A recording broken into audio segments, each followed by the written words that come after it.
Welcome back to Turing Complete. I'm doing outstanding, and this game just makes me feel dumb sometimes, I swear. Alright. We measure the universe with numbers, so your machine must learn to count. Treat the inputs as 0 or 1, depending if they are red or green. Add them together in binary such that the result is either 0 or 1. As with normal addition, if the result cannot be described with one digit, set the carry to 1. So a half adder, which I know how to build. Oh, how do I build it? How do I build it? How do I build it? It is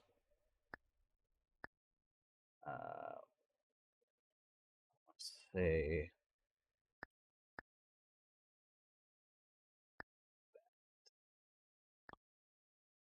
this is. I want to say the OR goes to the carry. In here, it's the sum. And then let's do orange for A, which could go like so.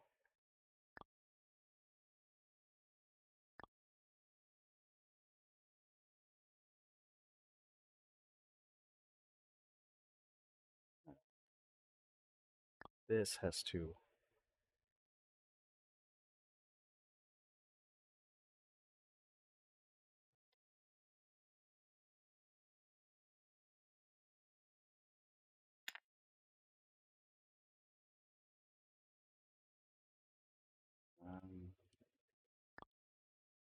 True. It's like this, and then this would be um, it's a carry in, and then we want. Let's go purple, I suppose, for B. That should work. As this is what I remember of a half adder. It immediately doesn't. Because I've done something right, because that doesn't go there. This does. It's the carry. Okay.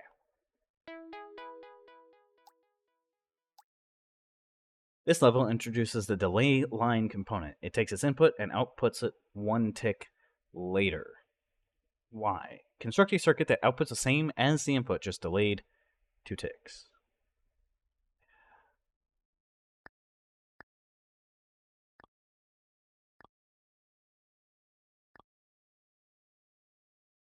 Okay.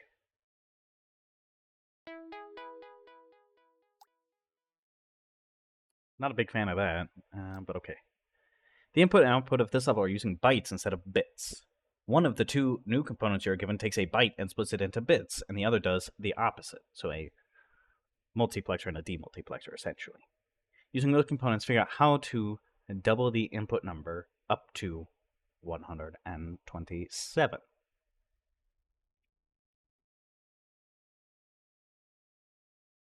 All right. So we want to split it, recombine it.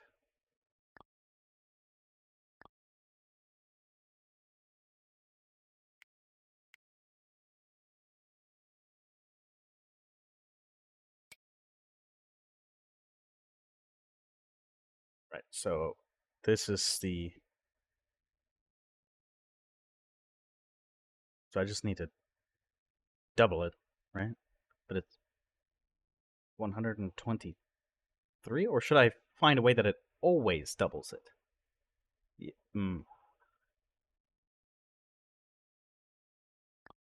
suppose I could just.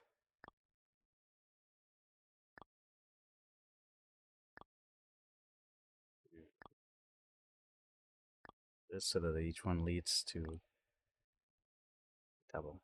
But the furthest it could possibly get is 246. Or 256, I suppose. Gotcha. Okay, yeah. That was on me for thinking too hard about that. In the previous level, we added together 2 inputs.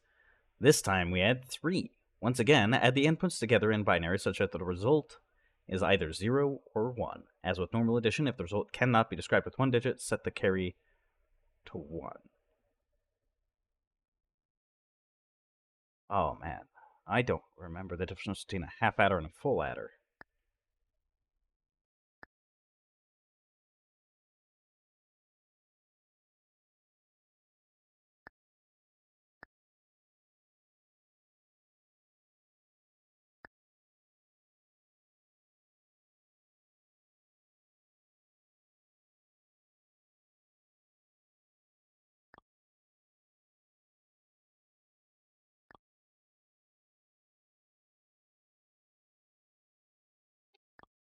Pretty sure what they're saying is do that. Maybe. We'll see if I'm dumb. A, A, B, B.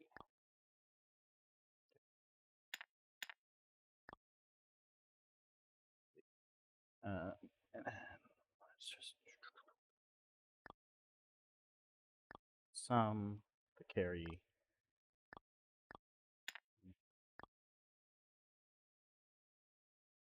Okay, that was it. It's just having the carry in.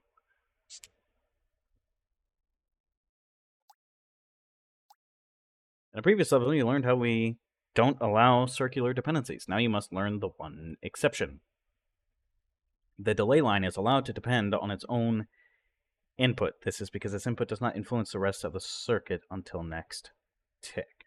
Square pins in the game never affect the output in the same tick. They therefore never cause circular dependencies.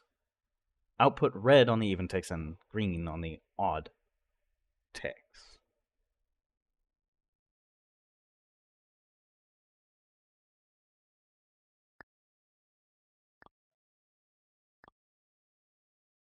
I'm assuming this is just going to output only red. Yeah, okay. So I need to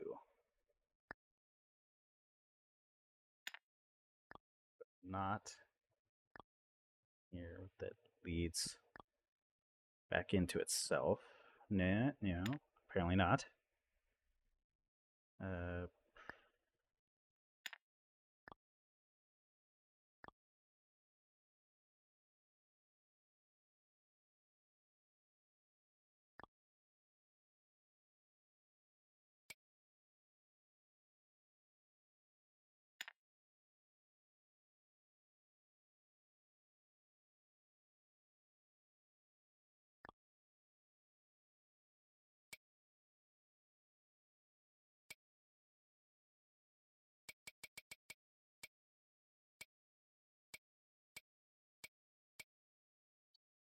okay, so what I'm seeing is I essentially just need to knot it again. I probably don't need the knot in the first place. Okay, yeah, that's fine. All right. We are experimenting with backgrounds, how backgrounds influence cognitive functions in earthlings.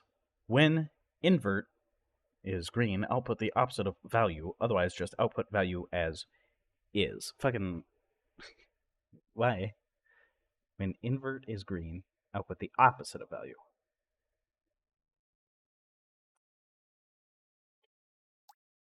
So when invert is green, we want to not something.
Okay.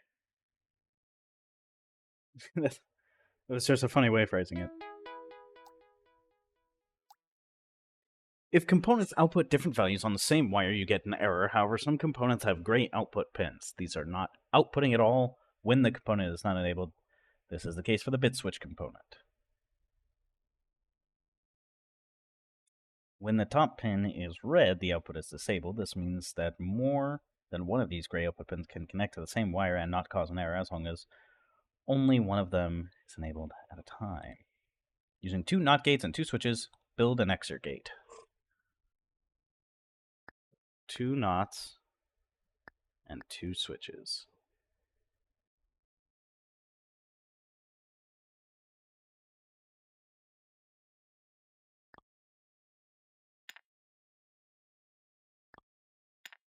Oh, I want to move the damn thing. Yeah.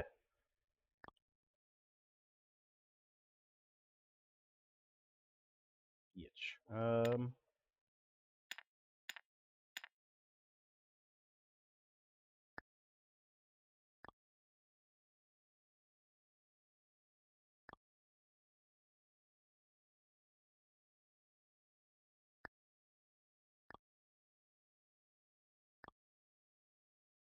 At the moment, if I do this,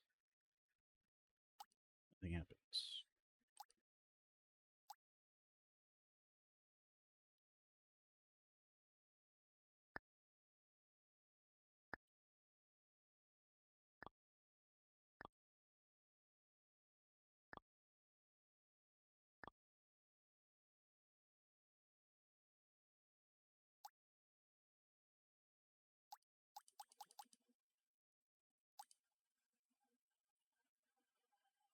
When it's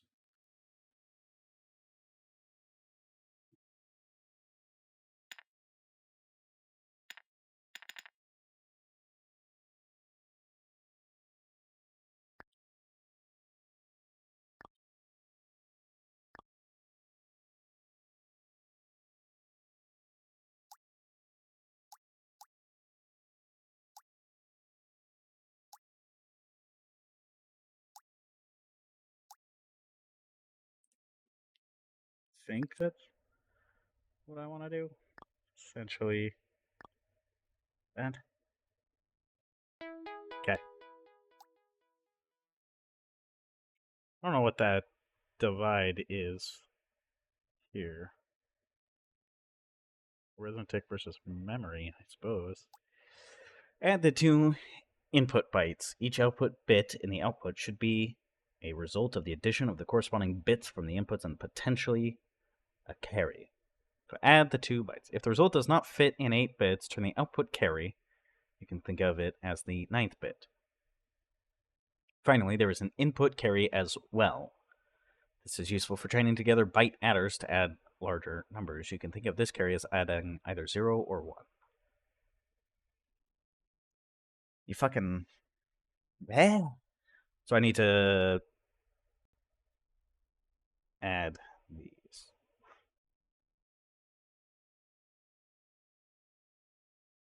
To do that, I'm going to need byte splitters.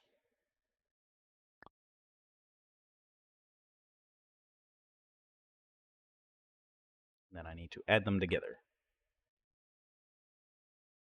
Be through a adder.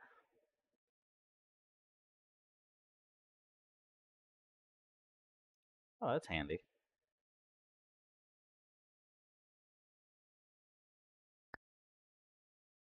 I mean, just... Well, no, nothing would happen, I suppose, if I tried that. So, byte splitter.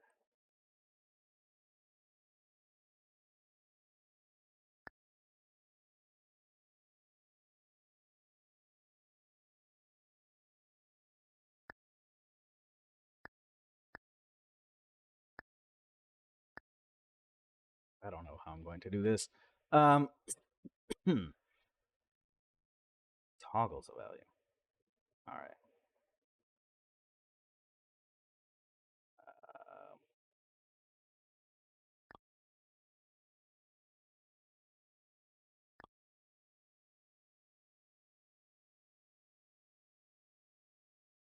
And then this is the carry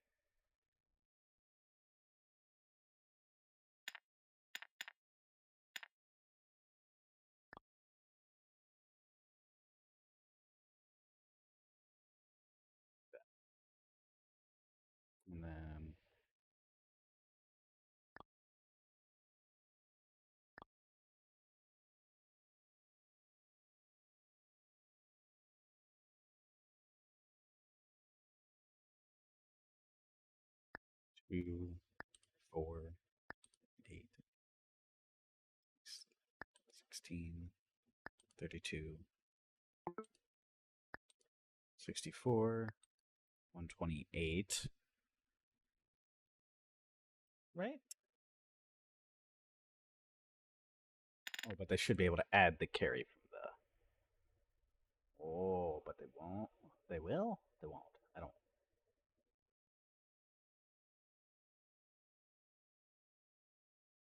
Oh my god. How stupid am I?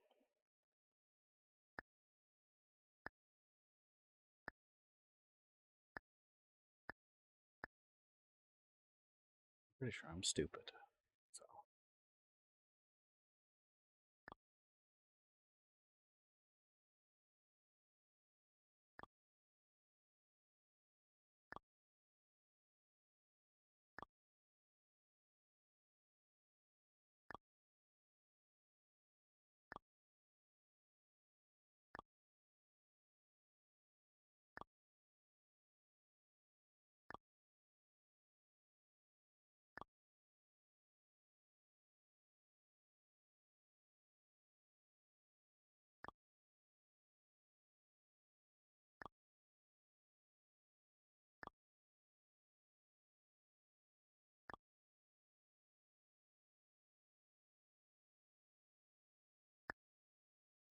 Take this bad boy.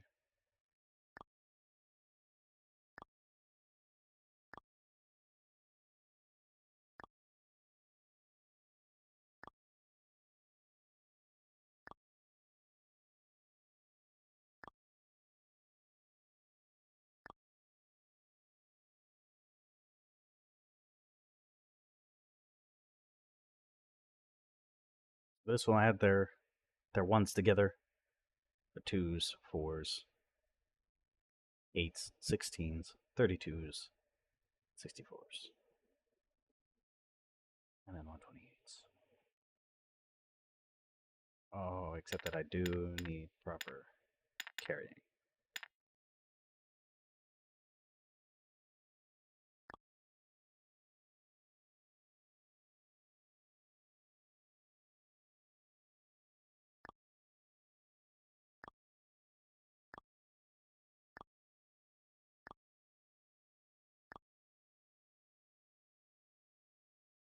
And take this. That's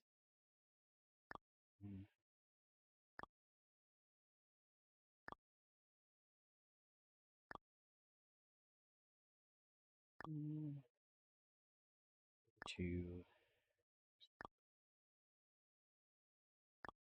8, and a carry.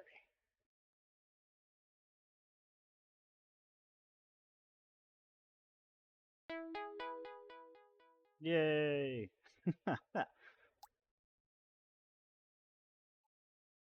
Our previous model of brain size being the main predictor of intelligence was naive. Tool making and usage is key in the early evolutionary stages of developing intelligence. Therefore, the number of arms on a creature is clearly the main predictor of intelligence. Did you know there are sea creatures from your planet with 4 times as many arms as you, and they're doing better in the tests? Not each bit of the byte input.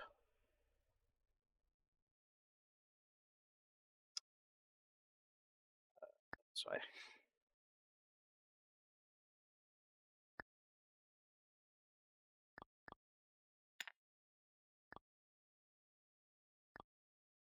A.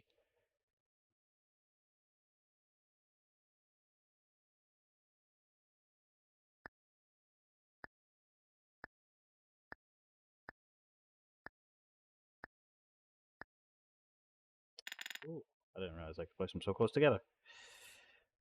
It's handy. I thought it would complain.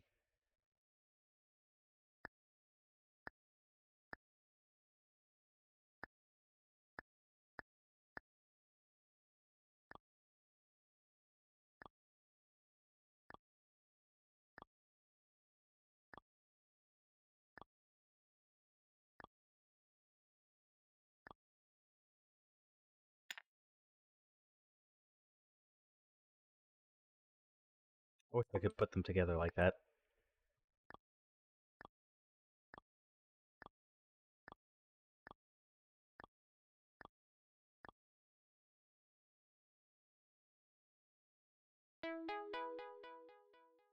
I unlocked the bite knotter. You may think it is unethical to eat all the earthlings that don't win the competition. But it is okay, because you lived good lives in the wild, and we don't let meat go to waste. Or each bit of the input bytes and output the result. Pairwise or together each bit.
Don't know how I miscounted there.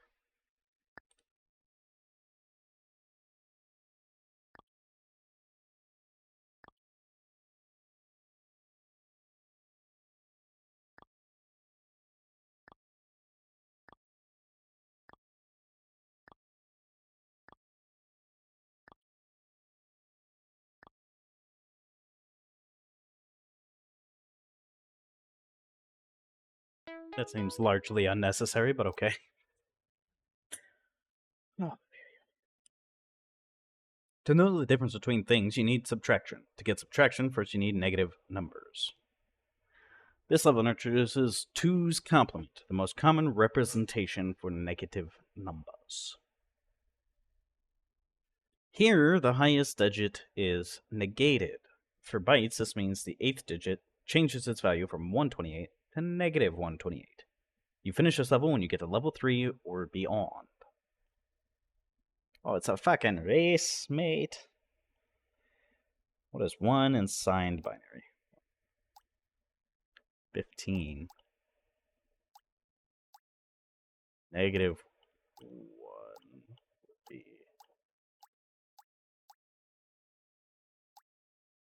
negative 2. Negative 3. Don't like it.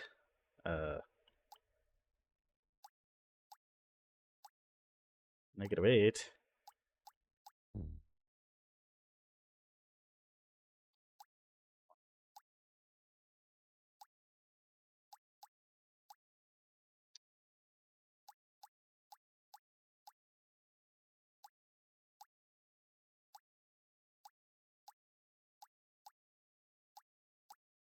How do I make negative? There we go.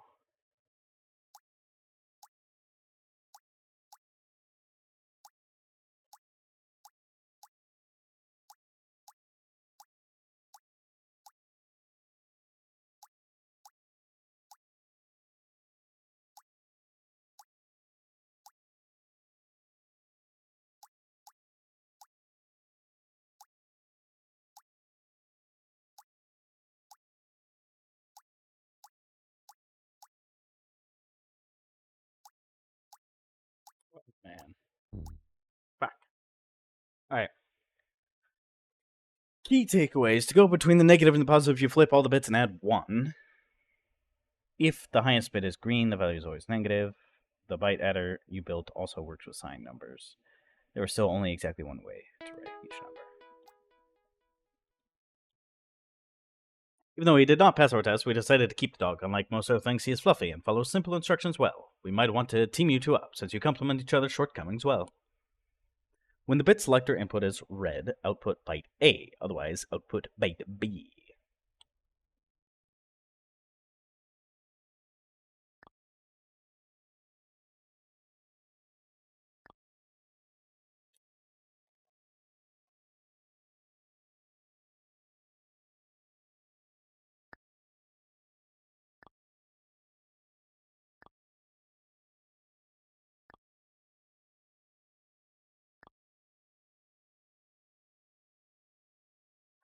don't think that's okay. Yeah. All right.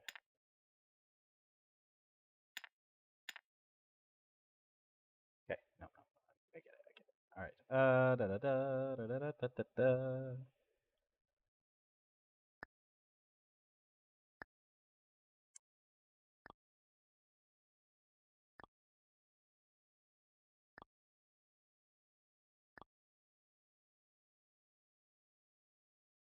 Not quite, because it needs to be. What was it? Yes, yes. When the bit selector input is red, do A.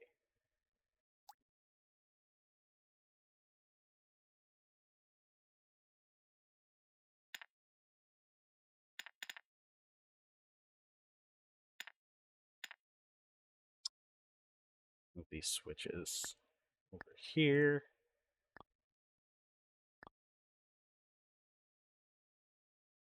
Um,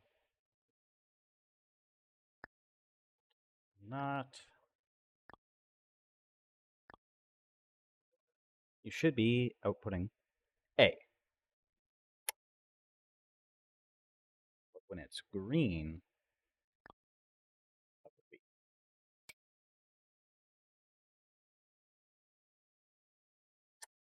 See if I connect it. Ding. All right. Thank you guys so much for watching. Hit that like button, hit that subscribe button. You have a good one. Let's see how far we have to go, actually. Well, not too far. We're a third of the way done. All right.